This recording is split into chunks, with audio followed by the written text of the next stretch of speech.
Months in. Who do we have?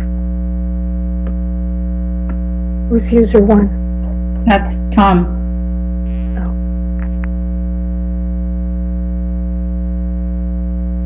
The attorney wants to remain anonymous.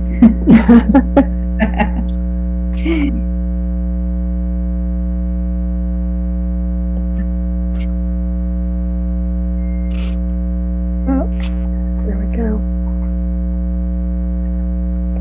Okay, do I see Cal? There's Cal. Oh, there he is. There he is.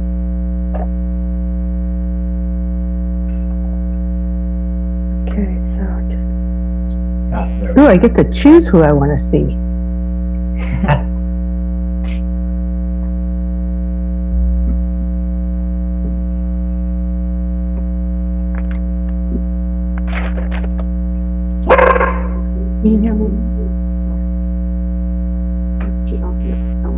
Can you hear my dog's bark? Did you just hear that? Yeah. Oh, okay. You might hear Max too. Hopefully not, but maybe. I got a couple right at my feet. well, if it happens, I'm gonna have to mute you guys. Everybody will be muted.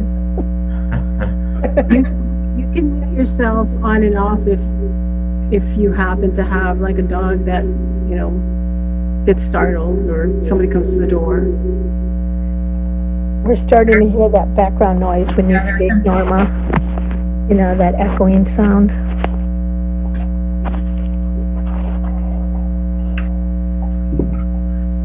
Okay, is everyone ready? Yes. Annabelle, who's recording? Let me turn. Oh, Norma's recording one location and I'll record another. Okay, Let's see. Zoom recording. all right, it's time to start.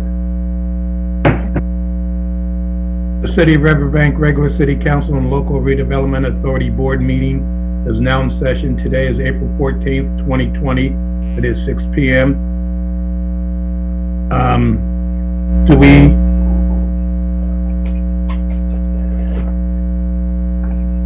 At this time, the meeting is being held in accordance with the Governor's Executive Order number November 29, 20, issued on 17 March 2020 regarding to open meeting requirements of the Brown Act and the Federal Americans with Disabilities Act in an effort to help prevent the spread of COVID-19, to maximize transparency and provide public access to City Council meetings.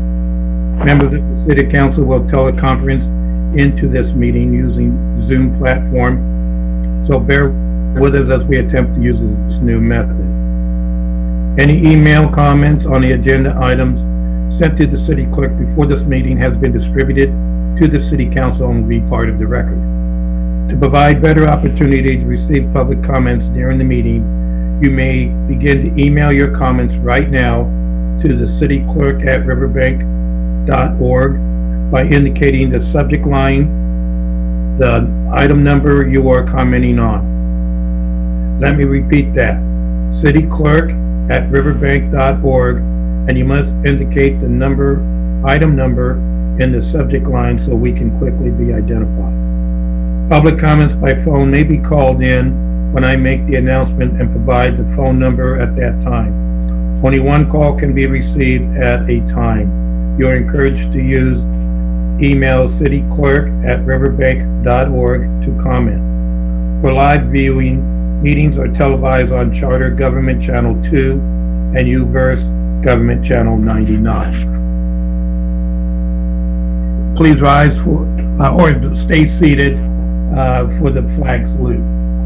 I pledge allegiance to the flag Of the United States of America and to the republic for which it stands, one nation, under God, indivisible, with liberty and justice for all. Roll call, please. Okay. Council Authority Member District 4, Darlene Barbara Martinez. Here? Council Authority Member District 3, Cal Campbell. Here. Council Authority Member District 2, Cindy Fossey. Here. Vice Mayor Chair Luis Uribe. Here. Mayor Chair Richard D. O'Brien. Here. There's no subsequent changes to the agenda. However, for all that are calling in, you have a maximum of 3 minutes unless the technology is interfering with your ability to communicate, and we'll make adjustments during to accommodate your comments. Any council member or authority member or staff who has a direct conflict of interest on any scheduled agenda item to be considered is due to declare their conflict at this time. Councilmember Barbara Martinez? No? Okay. One moment. Councilmember Barbara Martinez, I think that you had declared a conflict on the second reading of the fireworks ordinance. Oh, I'm sorry. Yes, I forgot. Okay. So Councilmember Barbara Martinez will have a conflict of interest on item 4.1 fireworks ordinance amendment and recuse herself when considered. At this time, members of the public may comment on any item not appearing on the agenda and within the subject matter jurisdiction of the City Council LRA Board. Individual comments will be limited to a maximum of 3 minutes per person, and each person may speak once during this time. Time cannot be yielded to another person. Under state law, matters presented during public comment period cannot be discussed or acted upon. For record purposes, state your name and city of residence. Are there any public comments? I'll be accepting public comments for the next 3 minutes, and if I receive none, then we'll conclude. If I receive one, that will continue on for every 3 minutes thereafter. We have received written comments that were forwarded to the council earlier.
Receiving no public comments, we're going to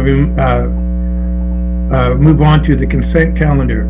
For the public, you may call into the consent calendar at this time and either pull or respond to any items on the consent calendar and to any comments that the council may make there in the consent calendar. Item 3A, waive reading. Item 3B, approval of March 10th, 2020 City Council and Local Redevelopment Authority Board minutes. Item 3B1, approval of March 18, 2020 Special City Council minutes. Item 3C, recommend approval of resolution adopting a list of projects for fiscal year 2020-2021 funded by SB1, the Road Repair and Accountability Act of 2017. Item 3D, a resolution to approve and adopt the revised 2020 City of Riverbank expenditure plan project list for Measure L funds. Item 3F, readoption of ordinance number 2020-004, approving a development agreement number 02-2019 for the Riverbank subdivision residential project APN 062-021-008. Is there anyone from the council wishing to pull any of the items for the consent calendar? Just a quick comment. Sean, was 3B1 changed to show the correct location already?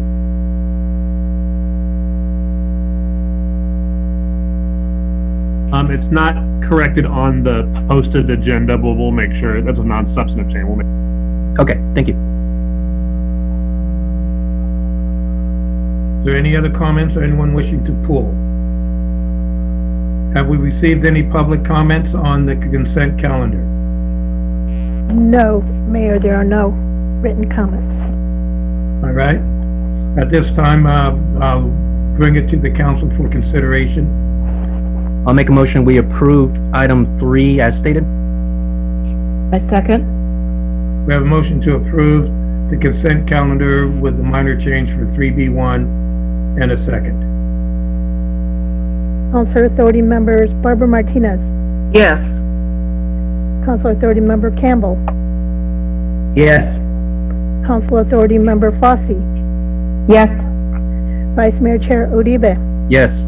Mayor Chair O'Brien. Yes. Motion passes 5-0. Item 4.1 with Councilmember Barbara Martinez recusing herself. Is the That's second correct. is the second reading by title only and adoption of proposed ordinance number 2020-005. At this time, I'd like to, anyone from the public wishing to comment on this, please call in or email now. This proposed ordinance amending section 92-28, issuance of permit, non-transferability, duration under the fireworks sale and discharge subsection, and section 92.43.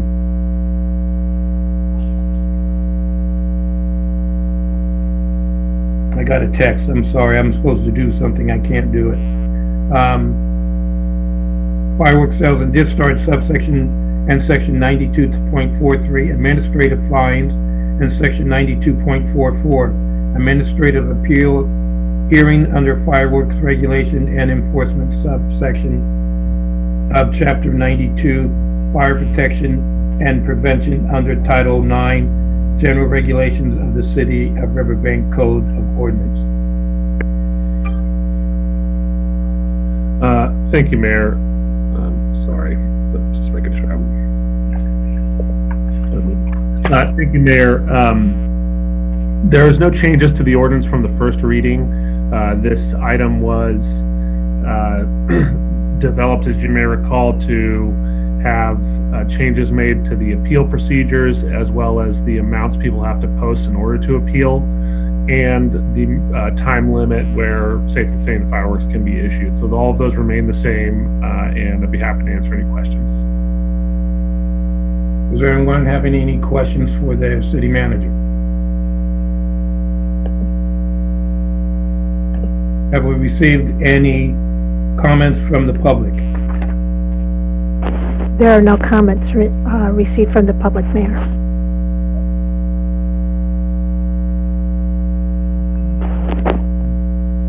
Give it another 90 seconds.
Seeing no public comments, is there a motion to approve item 5.1? I move that we approve item 4.1 as so stated. 4.1, I'm sorry. I second 4.1. Okay, we have a motion to approve and a second on item 4.1. I don't think she can second. I'll second. Oh, that's right. Oh, that's right. Sorry. Okay, we have a first and a second. Roll call, please. Councilmember Campbell, Yes. Councilmember Fosse, Yes. Vice Mayor Uribe, Yes. Mayor O'Brien. Yes. Motion passes 4-0. Public hearing, item 5.1. At this time for the public, please make your notes or call in to give any public input. Phone number to call in for these public comments is 863-7172. Item 5.1, first reading and introduction by title only, a proposed ordinance approving development agreement number 01-2020 for Diamond Bar East Residential Project, APM 062-020-0210 and 062-020-025, extending the life of tentative map 04-2014. Thank you, Mayor.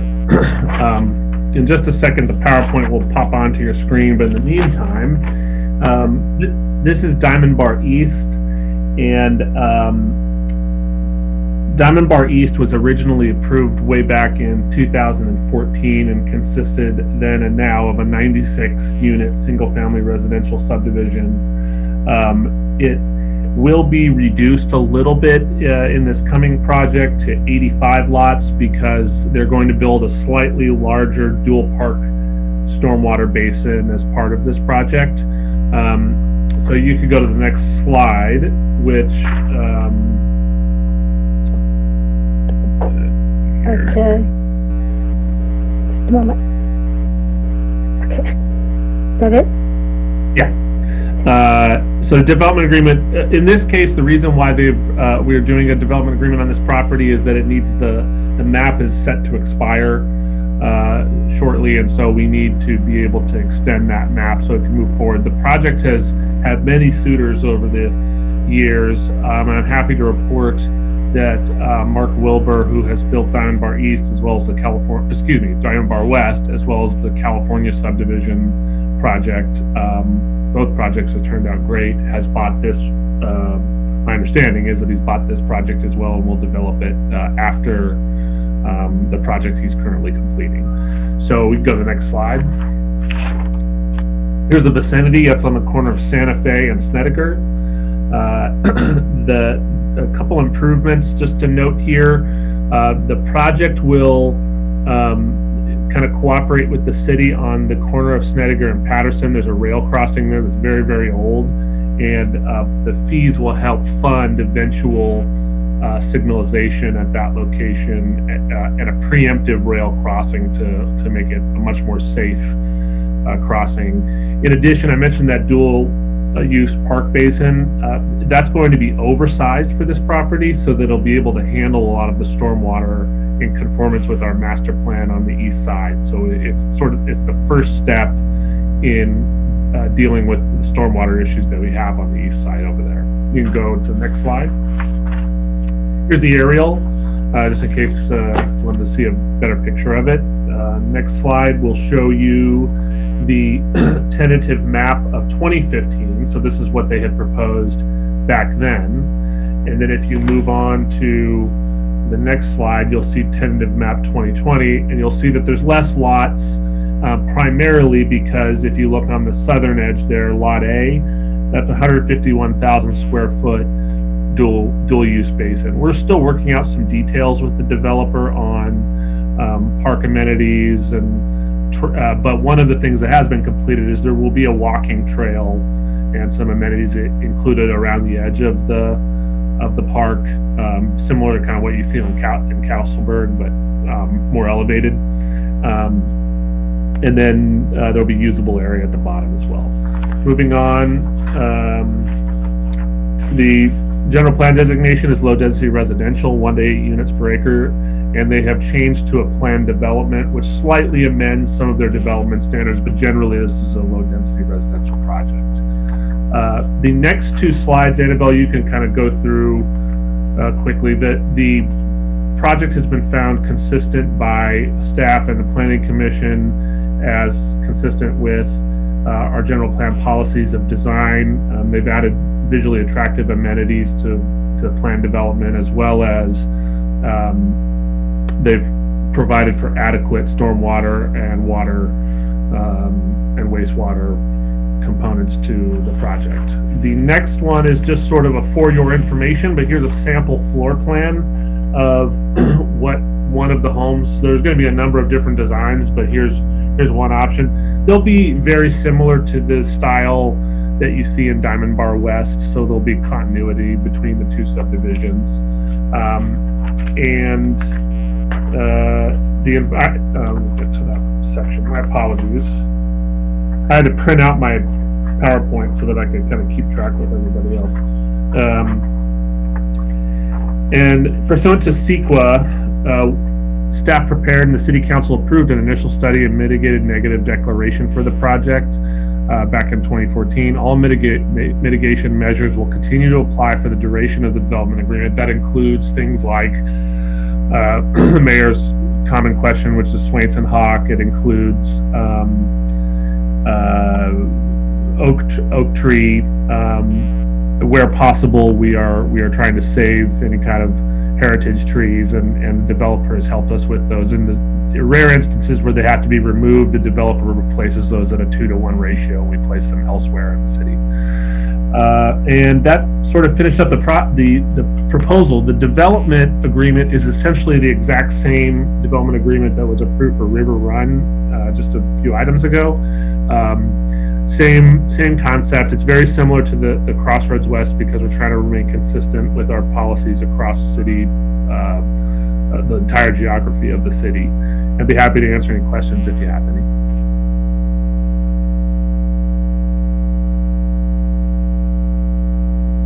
Are there any questions of Sean? No questions. Okay, I've had public comment open now for 6 minutes and 30 seconds. I'll give another 30 seconds for any call-ins. Do we have any email comments? There are no email comments at this time. Thank you.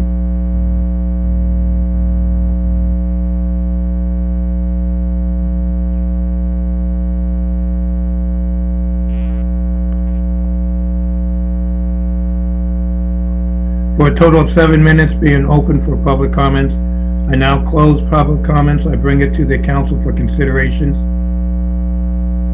I'll make a motion that we approve item 5.1. I'll second it. We have a motion to approve item 5.1 by Councilmember Barbara Martinez and a second by Vice Mayor. Roll call, please. Council members Barbara Martinez, Yes. Councilmember Campbell, Yes. Councilmember Fossey, Yes. Vice Mayor Uribe, Yes. Mayor O'Brien. Yes. Motion passes 5-0. This is also under public comment, and I open it up for public comments now for item 5.2. To waive readings and introduce by title only urgency ordinance number 2020-006 of the City Council of the City of Riverbank. 1. Adopting the Stanislaus County Health Officer's March 31st, 2020 order directing all individuals living in the county to shelter at their place of residence. 2. Adopting the Governor's Executive Order November 33-20, directing all individuals in the state to shelter at their place of residence. 3. Adopting any subsequent orders that the Stanislaus County Health Officer or any official of the state of California may issue to limit the spread of COVID-19. And 4. Ordering all individuals in the city of Riverbank to shelter at their place of residence and sheltering forth enforcement rules. Thank you very much, Mayor. I won't go through all of the detail in the beginning of the staff report related to COVID-19 because at this point, unless you've been living under a rock, you're aware of generally what's happening. However, due to the rapid spread of COVID-19 and the threat that the virus has on the health of our community, the city has taken and wants to continue to take swift action to protect life and property affected by the virus. Therefore, we are recommending you adopt this ordinance, which requires the residents of Riverbank to comply with our local and statewide health orders, and also provide the city an enforcement mechanism where those orders go unheeded. So the ordinance does all of the things that the mayor just recited in the body, but the particulars related to enforcement are worth highlighting. Let's take non-essential businesses as an example because it's the most commonly brought up issue. In general, Riverbank has had excellent compliance with these orders. Chief Ridenour is on the line. I think he would probably tell you that aside from maybe one or two businesses that we had to contact more than once, most have complied immediately. We've had excellent response from the public in terms of reporting businesses that are non-essential that are remaining open, or businesses that are open and are essential but are not practicing appropriate social distancing or safety mechanisms. However, if we were to, before this ordinance, if we were to have a business or a resident that refused to heed those orders, we would have limited means to enforce those rules beyond simple law enforcement remedies. And so what this does is it creates essentially some administrative citations, fine amounts that we could issue to businesses or individuals that are not in compliance with those orders. The fines would essentially go as follows. The first violation would be $250, the second violation $500, and the third $1,000. I did note that we don't think that it's very likely that we're going to probably use this ordinance. We hope not. The compliance that we've received, like I said earlier, has been excellent in general, but the consequences of people not following the orders are so serious with regard to the virus that we want to have it in place if we run into this issue. I'm going to recommend that if council would like to adopt this, there be one small language change that I discussed with the chief and the city attorney, Nubia Goldstein, before the meeting, which is under 6A, enforcement. It says the chief of police or his or her designee and all peace officers shall enforce and ensure compliance with this ordinance.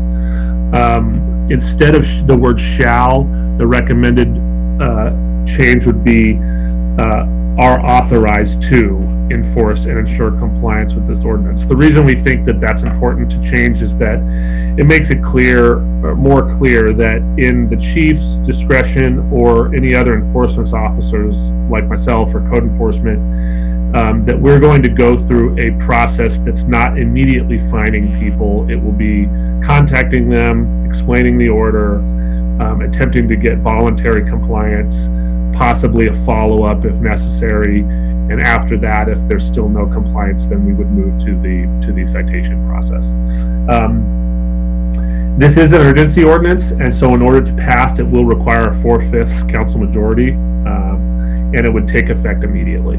I'd be happy to answer any questions if you have any.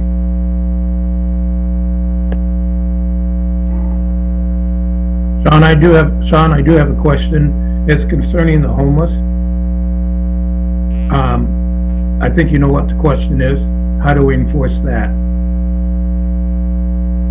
So there's a component within this ordinance that addresses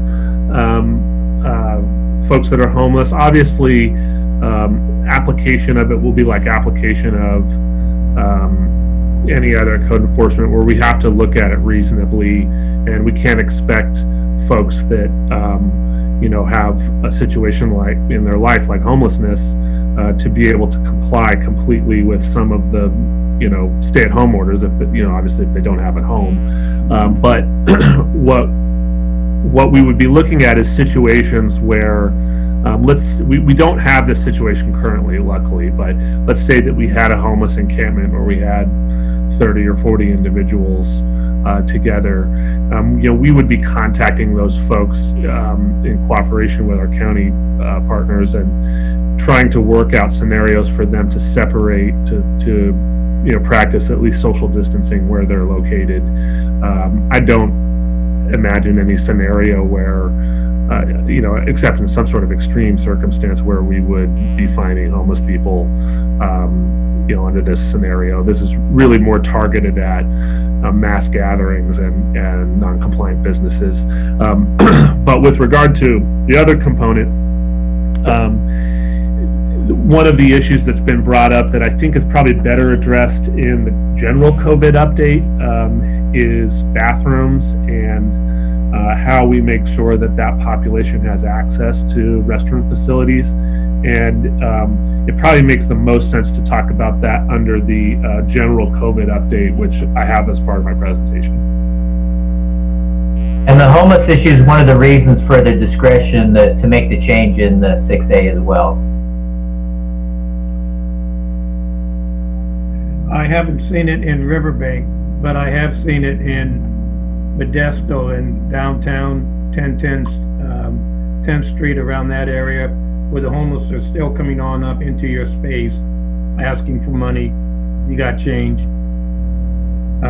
So just an observation on my part. I haven't seen it, as I said, in Riverbank. Yeah, and I think we would probably work with law enforcement to try to just educate those folks that that for the time being these orders apply to everybody, whether or not you're homeless. So social distancing is important regardless of your situation. Okay. Any other comments or questions from the city council? This is Councilmember Darlene Barber Martinez. I just want to make a comment that I was able to attend a webinar for stopping loitering in the city parks that the California League of Cities put on. And this is exactly what they're suggesting that we do. And all the cities are on board with doing the same thing so that we have uniformity throughout the whole state. So John, thank you for working so hard and the staff working so diligently on this. Thank you. Yeah, and I'll just quickly say I was on that same meeting. I'm in full support of this, and I think it should be throughout the county, all doing the same thing. I agree with both council members, what they've spoken. Okay, I've had public comment open for the public hearing for now 10 minutes. Have we received any written comments? Mayor, there are no written comments. And we have no one on the phones. So at this point, I'm going to close public comment and bring it back to the council for consideration. So I'll make a motion, we approve item 5.2 with the language change. I'll second it. Okay, we have a motion to approve and a second. Roll call, please. Councilmember Barbara Martinez, Yes. Councilmember Campbell, Yes. Councilmember Fossey, Yes. Vice Mayor Uribe, Yes. Mayor O'Brien. Yes. Motion passes 5-0. Item 6.1, new business. I'm going to open up public comment now for item 6.1. Please participate if you desire, either in writing to cityclerk@riverbank.org or the phone number 863-7172. General local public health COVID-19 update. Thank you, Mayor. In a second, the PowerPoint will pop up on your screen. In the meantime, as you know, we've been in level 1 response for an emergency for many weeks now, and a number of staff, including myself, have been essentially working 7 days a week in some capacity or another with regard to keeping up with what's happening on the virus, as well as planning to, be prepared to adjust to ever-changing landscapes from the state and federal government. The point of this item is to sort of just have give you a general update on what we've been doing. The goal from my perspective for the organization has been to try to be ahead of most actions regionally and locally, so that we're doing everything we can to mitigate our risk here. The council acted very swiftly early on. We closed operations to the public. We have facilitated remote work and a number of others, and I'll get to those in just a moment. First, though, just to show you how quickly things change, I pulled this off of the county website at about 5 o'clock roughly, and just before the meeting I rechecked it, and these numbers are already wrong. So now the numbers, the most recent local infection data is that positive cases now stand at 163. So there's already been a nearly 20 cases increase. We unfortunately now have 4 deaths in the county. There have been 2 more deaths today. Still sitting at 77 recovered and 2,540 negative tests. So every day, and especially over about the last week, we've seen pretty significant increases. From the beginning of this virus, we were seeing every day we'd see a couple cases here or there. Now, some days we're seeing 20 or more in a single day. The modeling that we are hearing from the county, that there's not, seems to be some disagreement about different types of model that could be used to forecast when our peak is, seems to indicate that we are probably a couple weeks behind a lot of other places in California. So our peak may not be here for at least another week or 2. Additionally, you'll see that Riverbank's cases stand at 6, at least as of the time that I pulled this data. Okay, you can go to the next slide. So the actions since the last council meeting, the operational schedule adjustments have been put into place. We've created a bifurcated staffing model to reduce the chance of exposure for staff. We are preaching and practicing social distancing even here at the workplace. Most folks are working just within their workspaces or in offices, and where possible, we're having remote work. We authorized the purchase of additional work PCs that are transferable to a home location, as well as laptops and other tablet devices. Our senior check-in program has been established and has been very well received thus far from the community. We've been very proud of the response to that. We're going to keep that running essentially until there's some amount of normalcy that gets back to our local community. In addition, the Parks and Rec Director and myself have made the decision to close the following: the skate park, park restrooms, all sports amenities, dog park, playgrounds, communal gathering places like the community center and Jacob Myers Park, which we did over Easter weekend. It is reopened yesterday and today. One of the things I'm going to want to discuss a little more towards the end of this item is general council direction on public facilities, especially Jacob Myers Park, which we get a lot of folks come to visit that place from Riverbank and other surrounding areas, especially when the weather gets nice. And so I'll talk a little bit more about that in a moment. Ongoing work by Riverbank Police Services and Code Enforcement to make sure non-essential businesses are closed. Every day we get an Excel spreadsheet from the county that indicates complaints made with regard to non-essential businesses or essential businesses not complying with best practices. And I will say that in general, we have received very few. We've got 1 or 2 a day and some days none at all. So our business community has really stepped behind this in general. And then we have ongoing coordination with our EOC essentially on a daily basis. And you can go to the next one. One of the things council wanted to act on last time we met was a moratorium on evictions locally.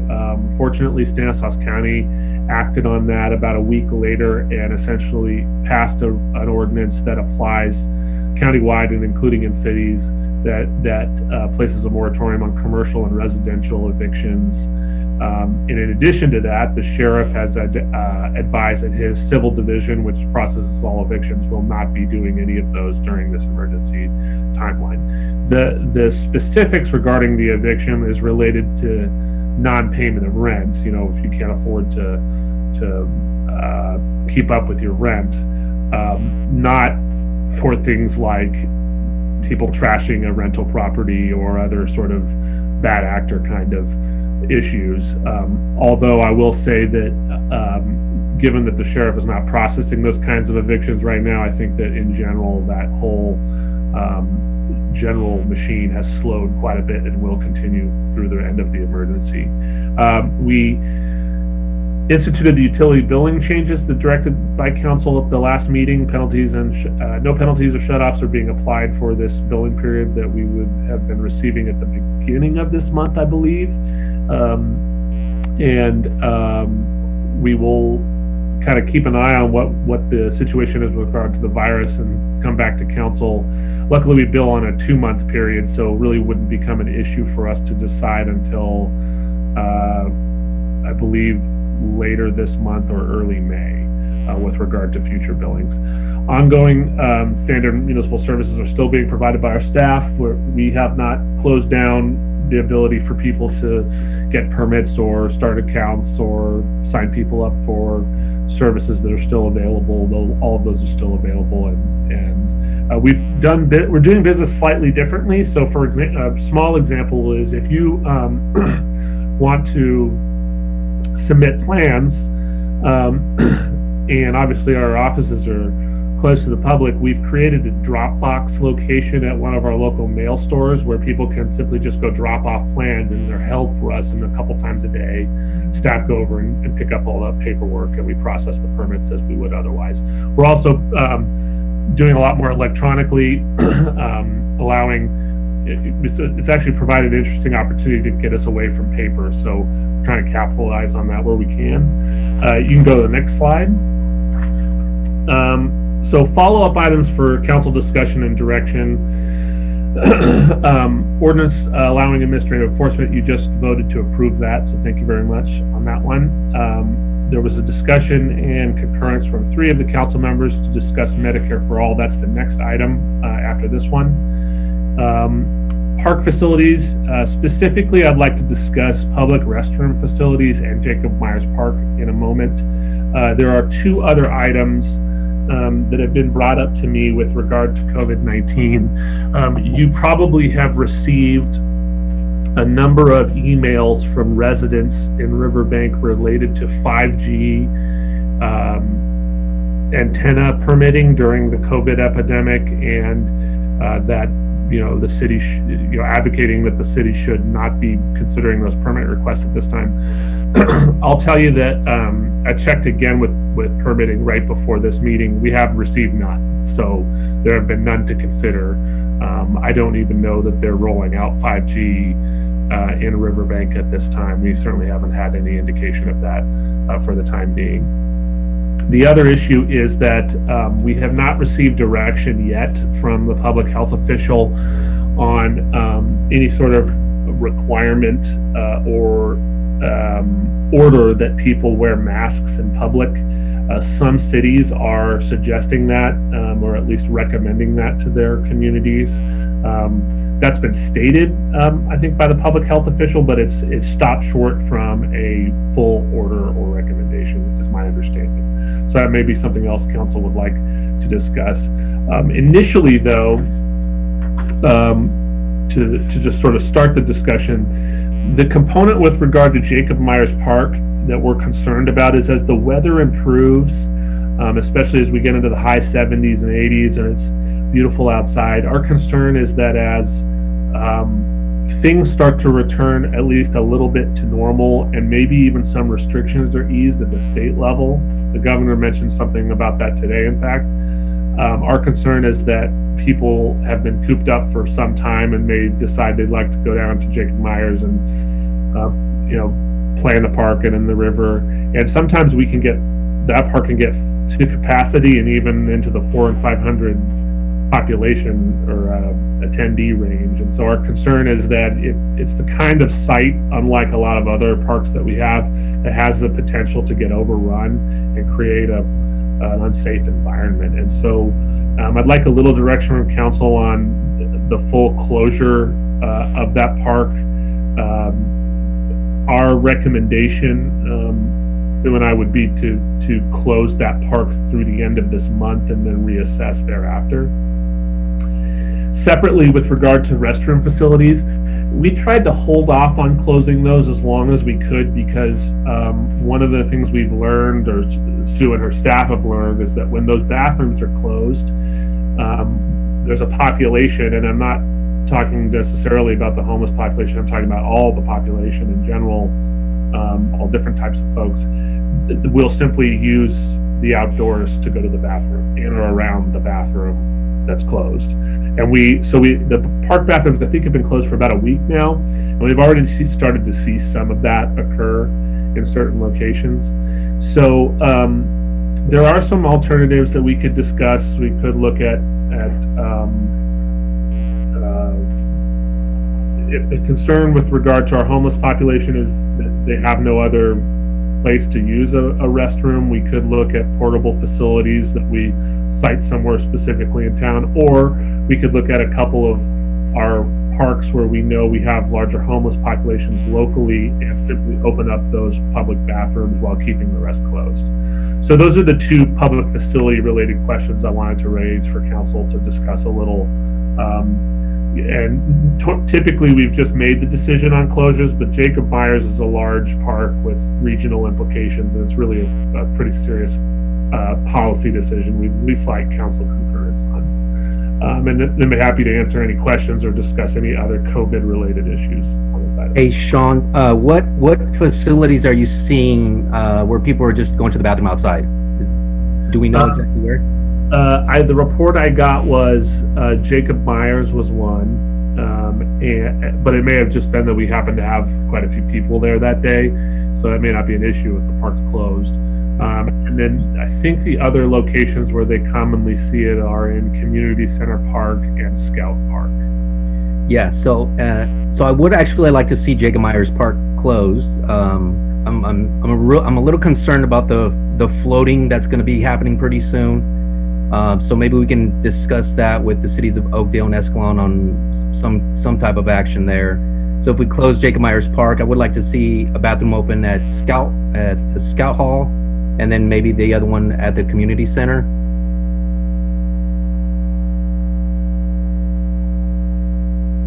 Any other comments on that? Yeah, if as far as the ordinances, as far as the face coverings, I actually go with what you just said. Yeah. One item at a time, please. Okay. Any other comments on the facilities? I agree with keeping Jacob Myers Park closed through the end of this month. I think next month, if they lift the restrictions, we maybe limit the number of people that go in. I know on the weekends we charge. Do we start charging in May?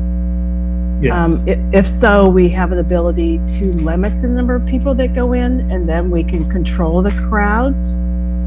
I'd like to see us do something like that. I don't want to close it completely and maybe somehow limit it just Riverbank residents, because there's a lot of people I know that enjoy walking the trail there, especially in the mornings and the early evenings. So I would hate to see us close it completely starting in May. As far as restrooms, I think we need to look at putting portables in the locations that Luis was saying, if we don't want to open the bathrooms in prominent locations where the homeless are. I think that would be a good idea. Well, okay, I'm going to make a comment on the portables. If we're going to put a portable adjacent to a closed restroom, that doesn't make sense. But if we put a portable, let's say downtown in our parking lot down across from City Hall South, that makes sense.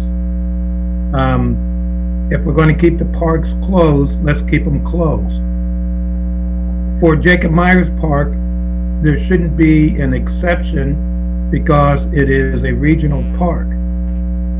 But I would not say sometime in May, we might be able to open it to a limited amount.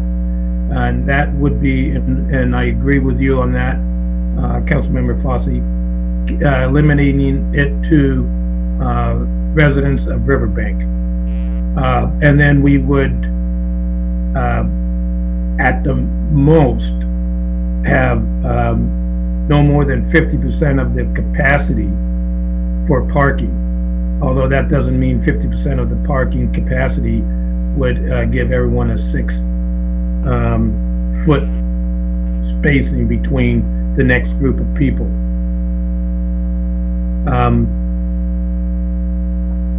What we need to do, and eventually, is take a look at public restrooms anyway downtown, because people have to go look for a restroom if they're downtown shopping. That's one thing that we should look at closely and see if we can come up with a plan to have public restrooms that are decent and usable for the downtown. But if the parks are closed, so should the restrooms, and pull those who need to use a restroom, like the homeless, away from the parks and in an area that we can control. Well, one thing that I was thinking about is that if we do continue to keep our restrooms closed, when we get to the point where we decide to open the restrooms in the parks, I would like to make sure that our staff who have to clean have full protective covering, so that they're fully protected. And I'd like to see that and make sure that we're at that point. We can do that.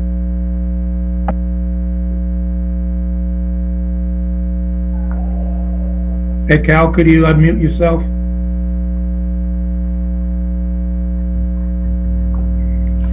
I agree with the mayor about putting the portables downtown, and there's another advantage to this too. Rather than opening the park restrooms, the portables would be much easier to sanitize and keep clean than the bathrooms in the park. And so I support what the mayor said about the bathrooms being downtown. Especially if we have a service that'll take care of it. Yeah, what we'll do is I'll talk with Sue about it, and maybe if council will allow us a little flexibility, we'll look into a portable option for the downtown and the service associated with it, because it's possible that whoever we rent it from will also pick up some cleaning duties, so we could avoid that. And then maybe in those areas like Scout Park, which is way across the highway there, I'll talk to her about the practicality of having that one open. So if we have a little flexibility there, we'll see if we can create a model that's hybridized so that at least regardless of where you are, especially if you're homeless, there's some bathroom that's available to you within a reasonable radius. And Sean, make sure that we address hand sanitizing stations. Mm-hmm. If the homeless are still around, walking around, they may feel comfortable with a hand sanitizing station. And I think the public would too if they're downtown walking around. But anyway, that is one of my inputs on that. Okay, and then just to be clear, so I know I have a little bit of clarity on the closure of Jacob Meyer Park. It sounds like we have general consensus to close it through the end of April, and then we'll report back to you later, but into May, the concept would be perhaps we limit it to 50% of capacity, but for Riverbank residents only. Right, and I think also we need to have a plan in place for May 30th for the holiday, which is, coming up. So we need to be able to plan how we're going to address our crowd for that month. Yep. I'm going to use the words of our public health officer when I asked her about her plan. I have no plan. No, I'm kidding. I'm not going to quote her. We do have to address the amount of influx we'll have for Memorial Day, and also all the other ones. If you heard the governor today, he stated that you're not going to have those gatherings, Memorial Day, 4th of July, Labor Day. So we're going to be constrained and restrained for the next, at least until we get knowledge on testing and if there is a vaccine. So whatever we go towards, I would suggest that we wait until we have more definitive direction. Yeah, And I agree with the mayor. We're at the beginning of this, and it's only going to get worse. From all the data I've been looking at. So what I would like to do for our May 1st meeting in May is keep Jacob Myers Park closed until the 12th. We discuss it again and see what the local orders, unless something significantly happens between now and our next council meeting, or we have, we want to do a special meeting. But right now, I don't see anything definitive available for us other than keeping it closed until we make a decision on the 12th of May. Agreed. Okay? Everybody else generally in agreement with that? Well, let me do this. Annabelle, I know if we come up with some direction, I may or may not want to call a roll call vote. So let's do a roll call vote on Jacob Myers Park and park amenities right now, please. Well, I just would like to comment, I'm not comfortable keeping it closed after May 1st. I think we can limit the amount of traffic that goes in there because we're charging for parking. People need to get out. They need to get out and walk, and they all need to know that they need to stay 6 feet away from each other. But we have to let them go in there, and they're going to go crazy. I think we can have more problems. Councilmember Fossey, I disagree with that. I think that, yes, they're going to go crazy, but if we relax or we become lax, that you're going to do an uptick in this disease, this virus. It's going to come in 3 waves. It's going to last 18 months. If we don't stop as much as we can now, then we're going to continue it with an uptick. And that was addressed by Mayor Garcetti and Governor Newsom today. So if we relax or we lax it, we're not going to. Well, isn't Newsom talking about opening up some of the stuff on May 1st? I wasn't able to watch him today, so no, I don't know. He said in 6 weeks. Figure what 6 weeks is. Okay. Last I had heard, we were talking about doing a partial open up March on May 1st. So. Well, his comments were truly that if the data presents it where we can open up. So we're not even sure if we can even do anything until the data shows that what we can do, and that things are improving, that there's no resurgence, and that, as they say, the curve is bending, and there will be less hospitalization, fewer positive cases. We just need to, I think, just wait and see. And as Sean pointed out, we're a couple of weeks behind some of the others that were infected earlier. So we're 2 to 3 weeks behind everyone else. And the state parks are going to be closed until he feels that there is enough good going that they can be open. So we would be in line with what the governor wants at this time, but we can review it as in May, as we discussed also. One other comment, I disagree about keeping the Scout Park bathroom open. I'd rather see a portal put up closer to the fence by the yard, because you could monitor it easier. One thing about the bathroom at the Scout Hall, it gets dirty really quick, and it's out of sight a lot. People try to sneak in there and sleep at night, things like that. Well, can I make a couple comments? Yes, we are a couple weeks behind, but we're surrounded by other counties that are much closer to the peak. So I think we do need to get a little bit aggressive. I don't think we should be relaxing anything anytime soon. until we start to see the actual data come in, looking a little bit more positive for us. Well, the other Let's wait for the public health officials to come up with a plan. Yeah. But, and we can, at the next meeting, you're gonna see this item on your agendas for the foreseeable future, so we'll be reporting back to you, and it may turn out that, we do a really great job and we can open sooner. I can tell you right now, the last thing that Sue wanted was to close any of our facilities, because we spend a lot of time, effort, and money keeping them nice for our folks, and so it hurts not to see them used. But I think that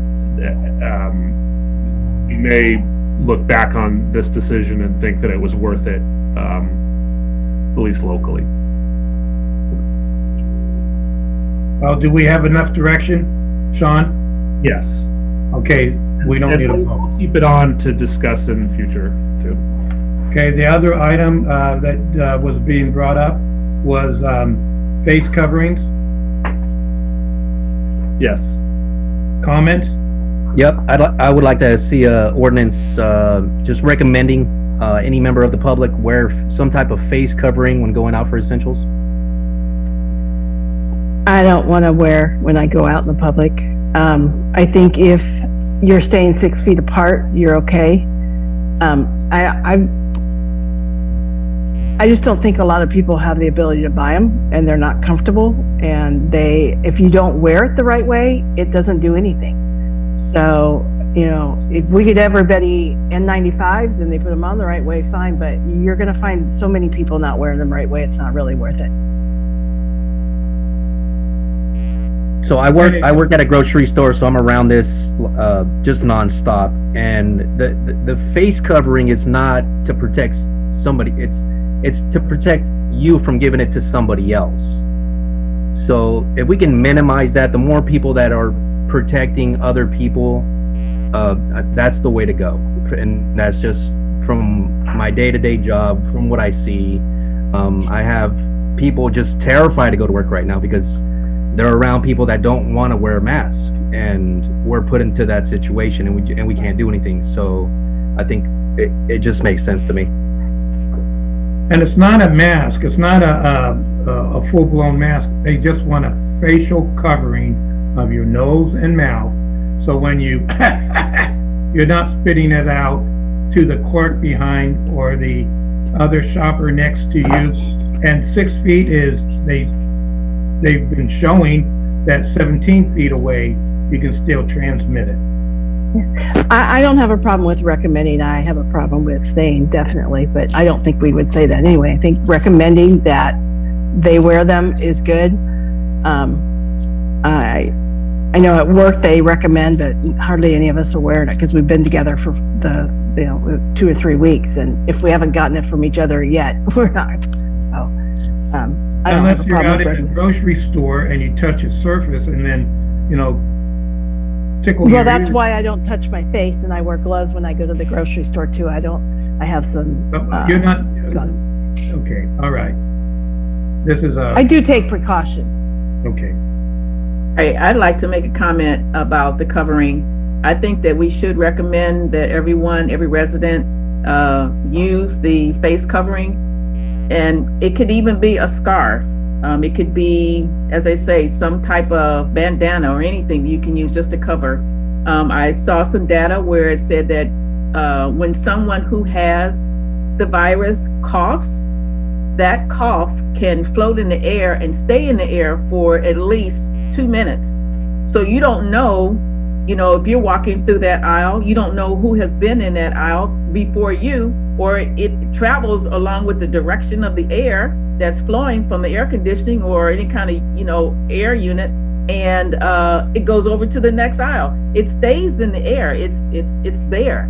So I just think that we should recommend it to all our residents to have some kind of face covering when they go out. One of the items that I got to learn, Sean is with me every day as we're talking with the OES, that men's underwear, when put on your face, will stop most of the transmission of any of the I see you laughing, Marisol. Any of the virus. I don't know if it's the front end or the back end, if it's locked or brief. But we learned that, and they're using it in India. So it can be done, and this can be done cheaply. Make sure you wash the underwear before you use it. I think I'll stick with the bandana if I don't have a covering. Thank you. I believe the state is encouraging everybody to wear the mask, but they aren't pushing them. It's not mandatory yet at this point. And we don't have a high in our town, disease going on. But I do agree with Louise that when you go to your grocery store, I was wearing a mask, but he wasn't the last time I went. So remember, put your mask on, Louise. I think the last time you were in was about 2 weeks ago, and I had been emailing corporate nonstop, and I was finally able to get my own N95, and I've been wearing it ever since. That's a good man. Don't plan on taking it off, so. Okay, well, Tom, this might be one where we propose a little bit of recommendation language at the next meeting or something, right? I'm looking for strongly urge the residents to wear coverings when out in the public. I I'll agree. second that. Okay. We'll bring that back. We have some draft language for that. Okay, I think that's all the items on that one, Mayor. All right. Is there any other items you would like to bring up for this COVID-19? I would like for Sean to give us a quick update about what the county or city, whatever is doing for our seniors. Yes. The senior outreach program that we have, we're calling it the Senior Check-In Program, is up and running. Thank you to Michelle for getting us some information from her some of the data that she has in utilities. We've been reaching out to folks and simply just checking in on them. Sometimes it's just a phone call to see how they're doing and let them know that we're out there checking on folks, especially our vulnerable populations. Most of the time, it's not technical information that we're getting anybody. Some of the time, it's going to be referrals to services that maybe they were unaware of. There are meal services that the Area Agency on Aging has available for seniors. There are resources through Love Our Neighbors that will help with food issues. There's public health resources, there's business resources. There's really a lot of information out there. And so what we really wanted to do is connect with folks that maybe don't have the best computer skills or access to the internet, and make sure that we were doing some of that legwork for them. In addition to that, Norma just reminded me that the food pantry has reopened Christian food sharing and is now serving every Friday at the Scout Hall. So they've created, Linda Silva, I believe, has created some sort of system. If you had been there in the past, it was very heavily attended, and a lot of people went in, those that attended in person, to pick up their bags of food. And I believe now they're setting up sort of a line. Maybe Cal, you could speak to that because I know you're involved with them. Yeah, she's got a good system going, and it's working better. This next week, they're going to just have them drive up and grab the bag, and they're keeping them far away from each other, and it's working. They've only got about 4 people that are actually doing the food at that time and whatnot. But speaking of that, I can foresee as the summer goes on, because of these people being out of work, and some of them are just getting their first check, and that might go to rent, food. But I can see that there's a big chance that we're going to need more food to help people that just don't have the money to buy it because they're not getting back to work. And I think we need to think about that and think of ways that we might be able to help out Christian food sharing if it, say, all of it doesn't triples or doubles or whatnot, because it could very likely be that way because people aren't going back to work yet. Yeah, we expect to see an increase there and some of our other locations. even though some of them are not reopened yet. In terms of just other than that, other resources, the other thing we're watching closely and working with the county on, in fact, we had a code enforcement issue related to it just recently, are our senior facilities and hospice places, and making sure that they're in contact with public health for the recommendations that public health has about visitors to those facilities, because those are the ones that are at the most risk. But in general, overall, we're proud so far of our senior program. We've actually got a couple really nice phone calls from seniors themselves, wondering, what the heck this program is all about and why are people from the city calling me. And we also got a call, front office told me the other day that a couple family members of these seniors called to thank the city for the service. So we're going to keep it going and hopefully expand it, and hopefully we'll get through this and maybe it becomes something that we do regularly. I don't know, but so far so good. Thank you. So the only thing I'll add, I just want to make sure that we're preparing for both scenarios, the short term and a long term. And it sounds kind of crazy, but the 1918 one lasted 2 years. So I was kind of looking at that. So it's possible. I just want to make sure that the city's prepping for something long term, that we can get that kind of information in the updates too. Yep. Luis, we are, the county is thinking this is a seasonal virus. So if it's a seasonal virus, the countries in the southern hemisphere have yet to experience it. However, you could tell that Australia, New Zealand, South America, Africa have all are experiencing right now. It could be a one that'll last, until we receive some type of vaccine for it. What I have always asked the county is our testing. We don't have the testing that a lot of the other counties have. San Joaquin is doing mass testings now. We have yet to do any testing other than, very small groups at hospitals and for first responders. They're going to do a test run near Congressman Harder's office in Salida in the near future that will have some testing, but then it's still 7 days after you get tested are you discovering whether or not you are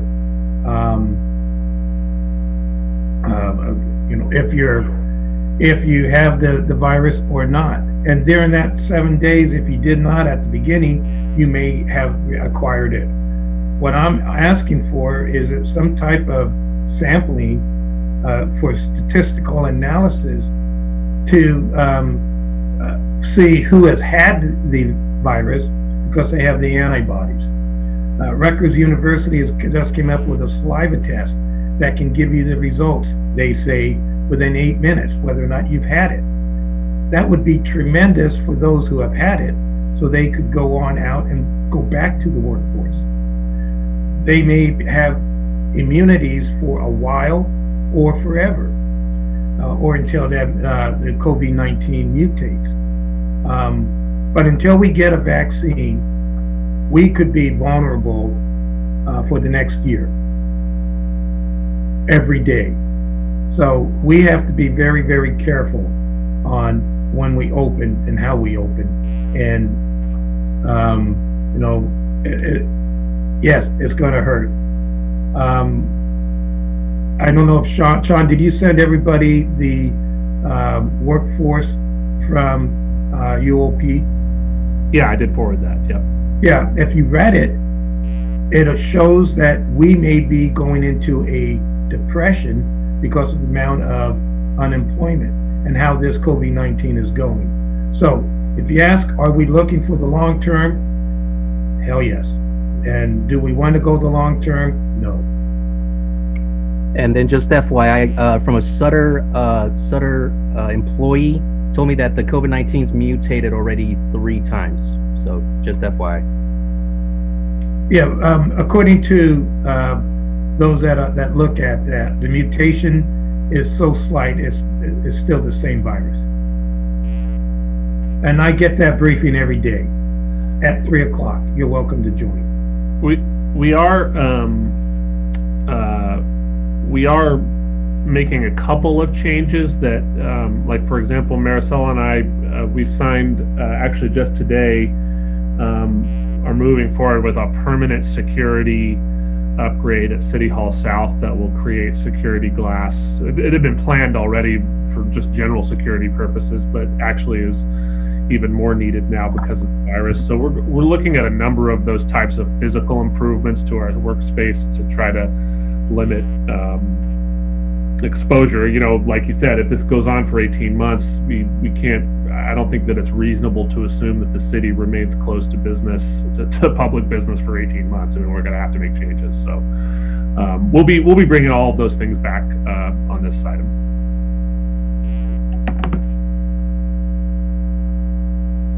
Mayor, you're still muted. Sorry. The lines have been open for 41 minutes, 30 seconds. Have we received any public comments?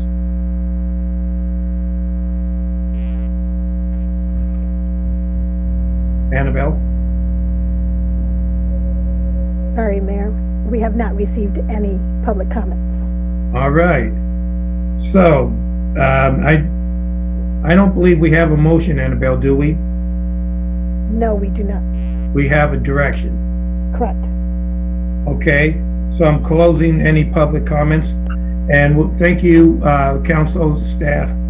This is going to be an ongoing talk for each of our council meetings for the next at least 5 months.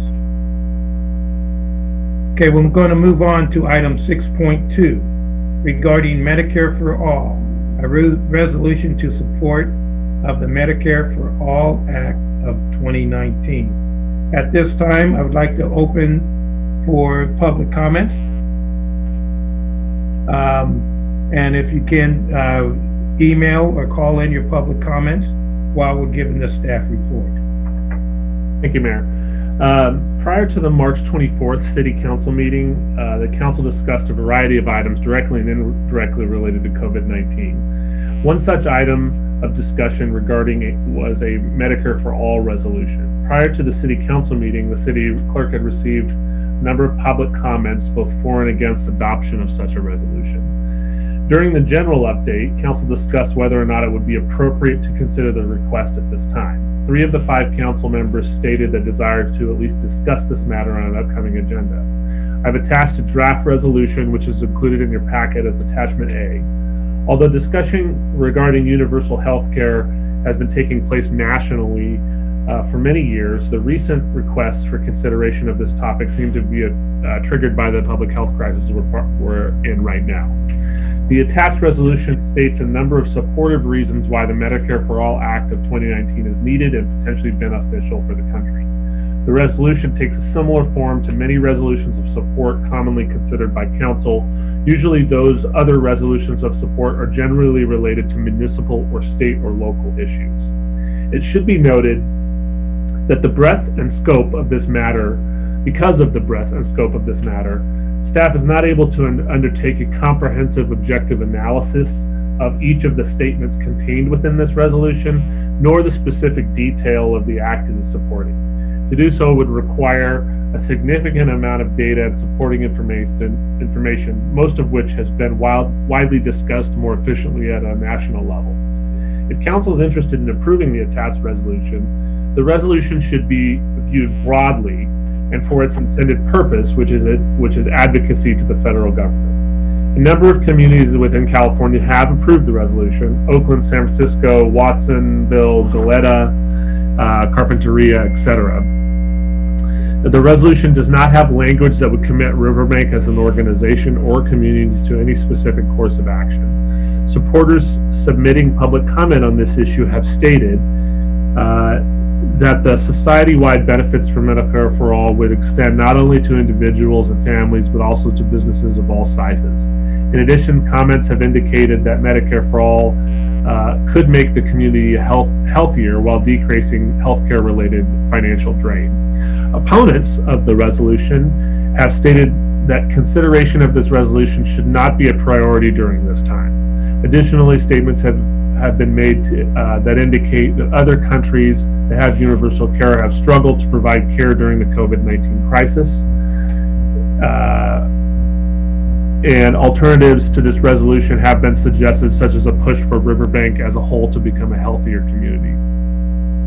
Ultimately, council may consider whether or not to approve the attached resolution, which would indicate the city of Riverbank's support or lack thereof for the Medicare for All Act of 2019. The resolution is simply a statement of support, and decisions regarding this proposal are a federal matter and thus ultimately will be decided at that level.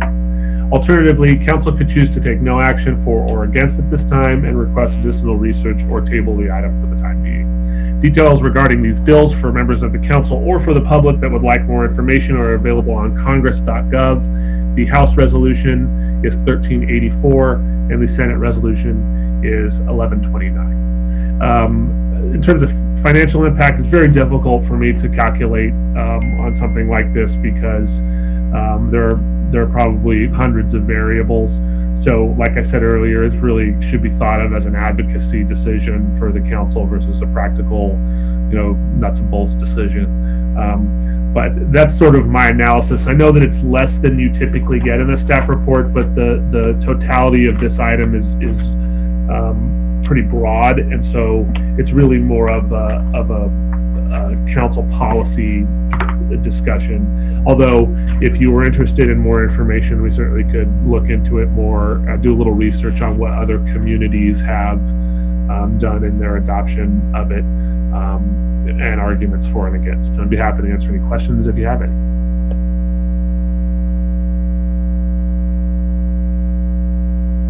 Any comments, questions? I don't have any, I don't really have any questions, just a comment. It's really hard to say what all this would be in this resolution. Medicare in its current form right now, it needs to be a whole lot more that is improved. But if we have something similar to a different kind of insurance that would cover everybody, like a Medicare, I would be, in support of it. But I just think that the current Medicare plan that is currently going on right now, it doesn't cover everything. So that's why people have, additional insurance, because it doesn't cover everything at all. I mean, it doesn't cover everything when you need medical care. So I agree with you, Councilmember Martinez. We are a municipal service provider, and we have to think of how we can put our hands around this and say this is a municipal service. We're not in the healthcare service. We're not into a lot of the issues that are nationally that they're trying to resolve. However, as individuals, as council members, you can participate by providing letters of support, by providing your comments into it. The bill that we are looking at is a partisan bill, and we're a nonpartisan group. You have 131 members, and it was a very liberal agenda, which we are not. We may all be liberals, but we don't participate in those type of discussions. So for me, does it provide municipal services like a porta potty downtown or somewhere else, or what are we trying to accomplish with this? And it's partisan, and we're not. We should remain nonpartisan. Partisan politics begin at the state level, not at the county level, not at the city level. So I have trouble even addressing this. However, I have urged Josh Harder, our congressional representative, to push for funding for Congress to supply funding to cities of less than 500,000, which were neglected in the $2.2 trillion endeavor that was just passed. Personally, if you have any inputs to it, please do. I'm not certain that this belongs at a municipal level. So if I can make a couple comments. Okay, go ahead. So if, I guess one way to look at it, municipal services, one thing would be to educate the community. That's one way I see it. I don't see it as a partisan thing. I would like to see, Councilmember Barbara Martinez makes a good point. I would like to see additional research, because if everybody gets Medicare for all, the new version, this 2019 version, what's it going to do to our healthcare system? Do we need to reorganize it? How do we improve it? What have other communities or countries done where they do have it right now? And I get the mayor's point where we could just write letters, but I asked Josh Harder to write a letter of support for this meeting, and I don't think he actually did it. So I think the strongest message you can send is a vote. So I'm for this. I would like to see additional research though, in the next one. I'm concerned about how you're going to finance it. And as the mayor mentioned earlier, for all we know, we might in the future be going into a depression. And with what's going on with the COVID right now, the money's got to go to feed people and to help them stay in their homes. That's very important. I just don't know if this is the right time to try to put something else on the government that they have to do some additional funding on. I think, like Louis said, we need to do more research and we need to watch and look and see what's happening. That's where I'm at this point. I have a couple of points. First of all, I don't think it's our place to do this because we have no control. This is a national decision. It's a Congress, Senate, state decision. We don't really have any say in it, and just having a resolution I think is fine, just to say, hey, we support it. But further research, I don't want to see our personnel taking time to do that when they have no control over it. We have a lot of things we need them to do that are immediate to Riverbank, and I think that their time needs to be focused on that and not on something that is a want for the whole country. Yes, it would be great, but also like Darlene said, it's not the best, just like Obama's not the best, but it's not something that we have control over, and I really do not want to see us do any more research on it when it's not something that we have any control over. So I'm with the mayor. I don't think this is something that is in our realm. Let's focus on COVID and what we can do, and leave this one up to the big guys that make all that big money. Thank you.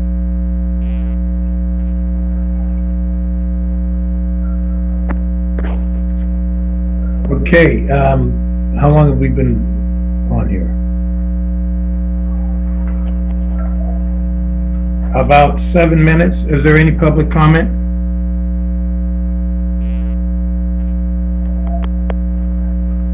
There are no written comments received. And no phone calls? No phone calls. Okay. All right. Do we have a motion to adopt the resolution in support of Medicare for all? I'll make a motion. We approve item 6.2.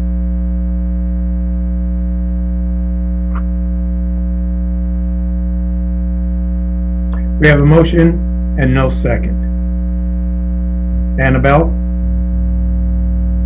Motion fails for lack of a second motion. Okay, thank you. Item 7, comments. This, the public cannot chime in on, but keep your calls coming. We have item 8 where you can comment on. First one is for staff reports. Thank you very much, Mayor. I think I spent most of the updates were given during the COVID item. We're just trying to continue to do business the best way we can. I'll probably continue to say this at every chance I get, but just a huge thank you to the staff who all have continued to come into work and do their jobs and support the community. And in particular tonight, thank you to Norma and Annabelle who have coordinated our first actual live open session Zoom meeting, which was a lot more work, I think, than anybody anticipated, because you have to understand that the platform is not necessarily created for public meetings. And so we sort of, and it's also, we also had to figure out a way to make it work so that it was broadcast through our media providers, so that folks can watch at home. So huge thanks to both of them, because it has been a very stressful day putting that together, literally up until about 10 minutes before the meeting. But we will, we're plugging away right now at, Maricela is working on our fiscal year 2021 budget. And obviously there are some very serious decisions that are going to have to be made in the short and long term with regard to the financial ramifications that we're tracking currently. So we're not at a point where we're panicking or anything like that, but we are certainly very concerned, and also just like to send on behalf of staff our thoughts and prayers go out to all of our folks in town, many of whom who have lost their jobs locally here. We actually have received more layoff notifications than I think we've received my whole time here in Riverbank just in the last month. So wanted to just say that, and look forward to seeing everybody at next meeting.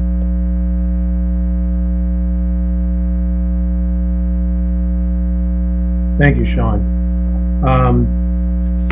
Councilmember Fossey, please. Thank you, Mayor. I just want to, again, thank our staff for everything they've done. I've had some issues come up on my street, and code enforcement has done a great job of investigating and contacting that person, as well as our chief, who has, he's done a great job. He humors me. I should just say he humors me. I do post a lot of stuff to him and to Sean that I see on social media, and I do appreciate both of their time to investigate those and make sure that the citizens are getting taken care of and that things aren't going bad. So again, I appreciate the staff and the chief and the sheriffs, everybody. Thank you. Thank you, Councilmember Fossey. I just want to comment about what you just said. I don't think humoring you was part of the contract, but good job. Councilmember Campbell, please.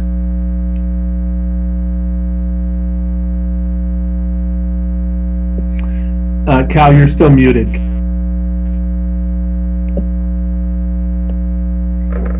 I agree with everything that Councilmember Fossey said in regards to our staff. I think we've been doing a terrific job. I really think the whole state of California has just been doing a pretty terrific job in holding down the numbers of deaths compared to the size of population that we have. And I got a feeling we're going to have to continue to do this for quite a while and continue working well together. And I'm just very proud of the council for the way that we've handled things also. And likewise, since you can't go to the gym, Channel 6 on public TV has a series of exercise programs, 30 minutes. You can tape them 6 o'clock in the morning, and the gal does different things each day, and you can, and they're good. They're a combination of a little bit of jiu-jitsu and all kinds of different things, and stretching. And so there's your gym, ladies and gentlemen. You amaze me, Councilmember Campbell. Councilmember Barbara Martinez, please. Well, I just want to let everyone know that I have been working very hard in trying to understand what's been going on around our state and our nation and the world. So I've attended several webinars, for instance, like the CARES Act briefing, the White House briefing on coronavirus. And I just want to to learn as much as I can about how it's affecting our cities, our residents, our county and state and so forth. And also I attended the emergency orders declaration on how and why. And so this is how we, get to understand and how to have some say so in how to protect everyone from the virus. And this is from out of this came the stay at home orders and the recommendations to cover yourself when you go out. And then also I sent a letter out to Congressman Harder for the letter of support for the HR 6467 for COVID-19 regarding the funding that went out to cities that are 500,000 or more. And as Mayor said, we didn't get anything because we're not 500,000. So this HR 6467 is asking that there be some kind of support for our cities that are less than 500,000 in population. And then also the last thing I'd like to mention is that we as city council members, we appreciate neighbors helping neighbors. We just ask that you practice safe distancing and ensure that the food that you provide is safe too. So thank you. Thank you very much, Darlene. Vice Mayor? Well, I was going to mention that Channel 6 workout information, but Cal beat me to it. But no, I just want to thank the entire staff. I appreciate everything they're doing. I appreciate all the council members and the mayor for staying on top of this and informing the public. I mean, that's what we're here for. So I appreciate you guys as well. I've been attending the webinars as well. I'm trying to stay as informed as I possibly can. The league is holding another webinar on April 16th for COVID-19 about city finances and revenue sources from 11 a.m. to 12. So I'll be attending that, and I'll see you guys at the next one.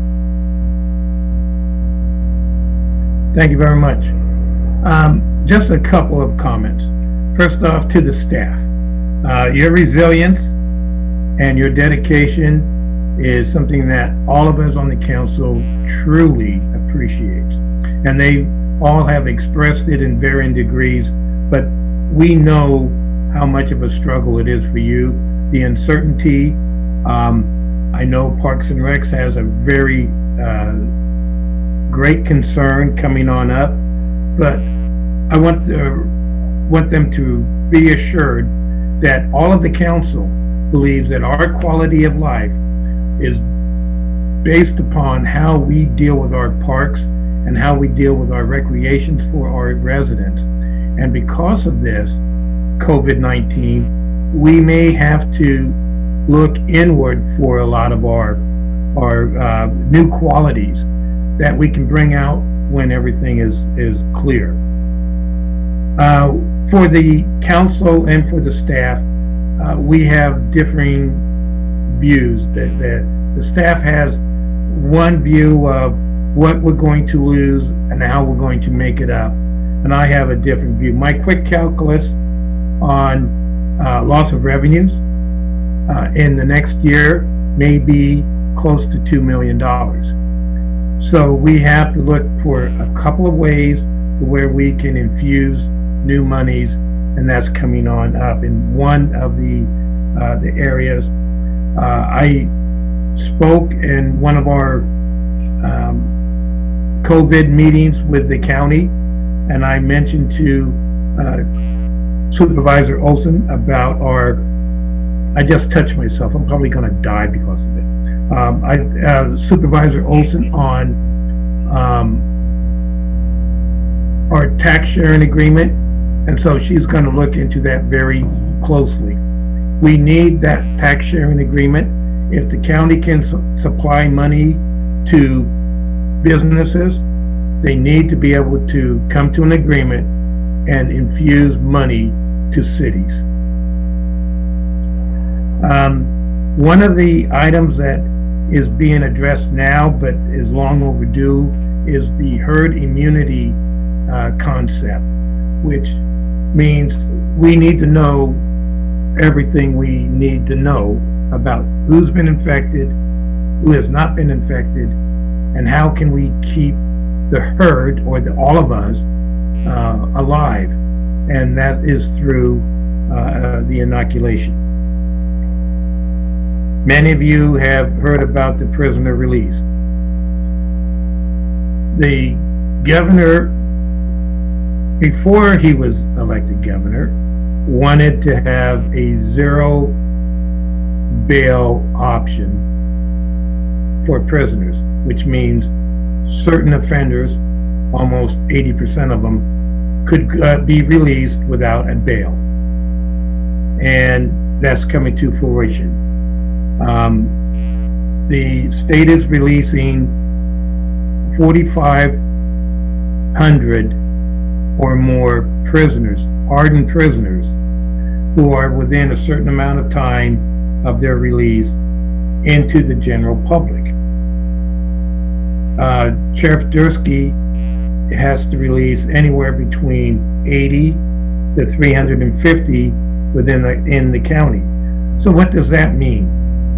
That means that all the efforts that we're trying to do for the homeless, high at risk individuals, finding shelters at the old hospital on Scenic Avenue, and also getting hotels and motels for those who are highly at risk, are now going to be flooded in Stanislaus County with about 25% more burdens. Not that we shouldn't ignore them, but it was safer in the county jail, who can hold 900 prisoners and or detainees, and they are at 30 or 66% of that capacity. They may have to release the other 33% or half of it, which means now what we're trying to do at the city level and the county level, we now have to do at the state level. So we have to protect our population as we go forward. You know, when I'm talking, I look forward and I don't see, now I get to see what you guys do while I'm talking. That is a joke. So at that, we're going to move on to our closed session item. Then the public can start calling in now, and you have 3 minutes to discuss all the items that I'm going to present. The first one is item 8.1, conference with labor negotiators.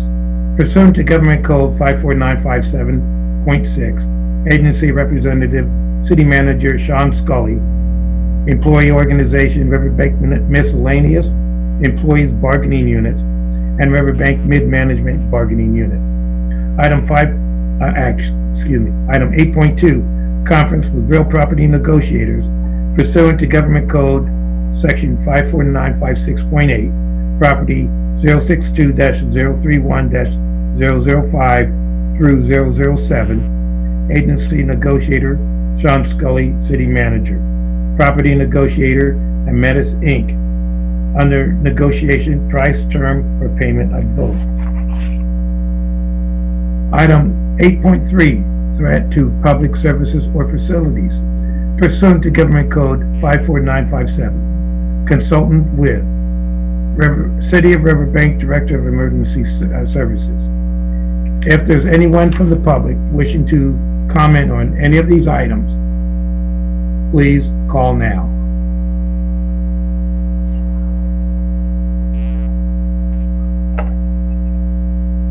Do we have any calls in? There are no calls right now. Do we have any email comments? There are no email comments. Okay.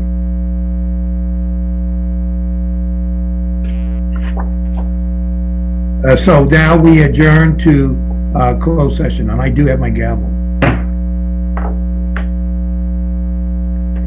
Okay, so everyone. That's all that, Cal. Everyone.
back on, Norma?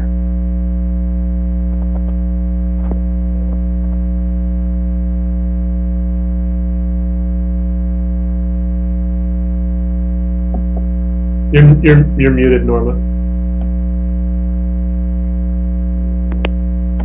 Yeah, we're talking through the cell phone.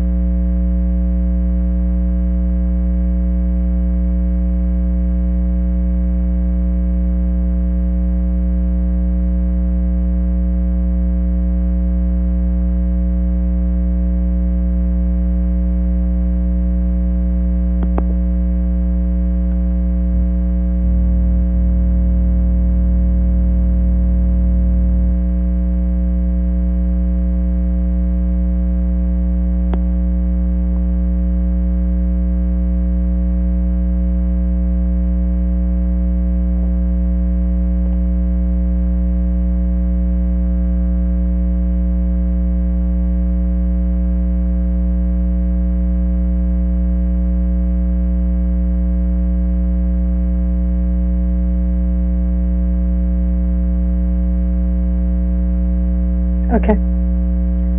Norma's trying to connect back to the television channels right now. All right, let me know when I can talk. Okay.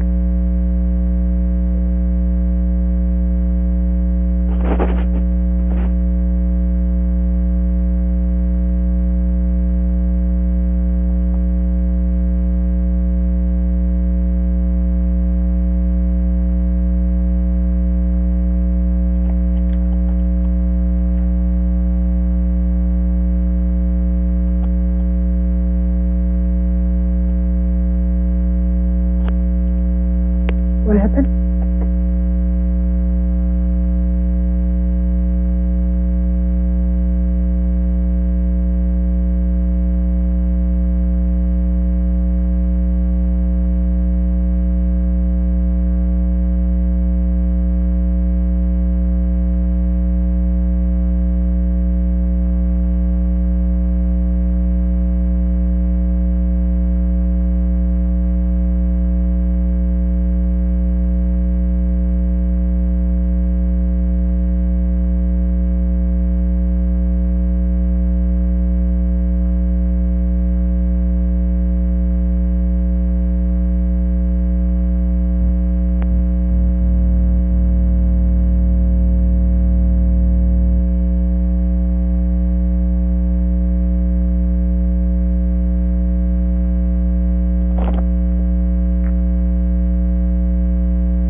What is the holdup?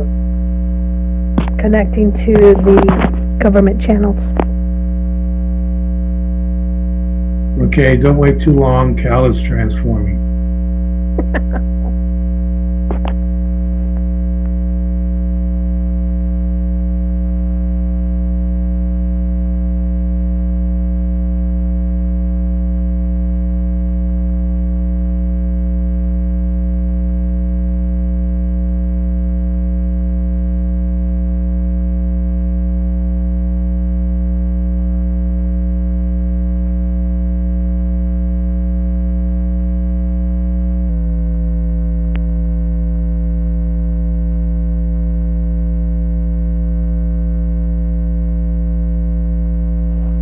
Any luck?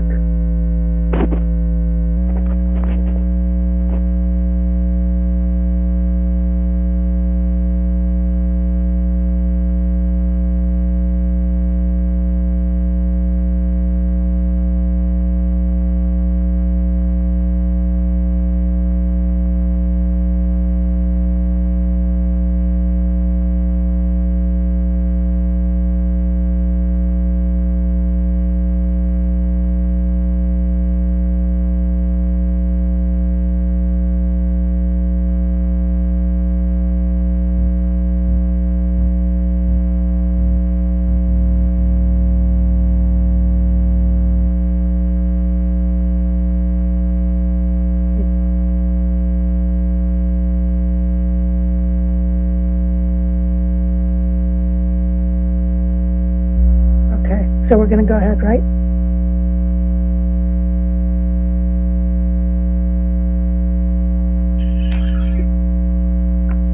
Okay. Okay, Mayor. All right, thank you. We are resuming the regular City Council and Local Redevelopment Board meeting for Tuesday, April 14th, 2020. Before I report out, I want to thank Annabelle Aguilar and Norman Manriquez for all their work that they have done just putting this together. It has been a technical challenge at times, and they have done a superb job.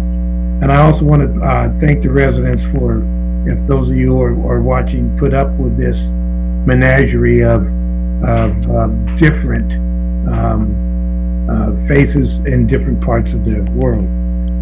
And I also want to thank the entire staff for putting up with the COVID-19 and how we are going to handle it in the future.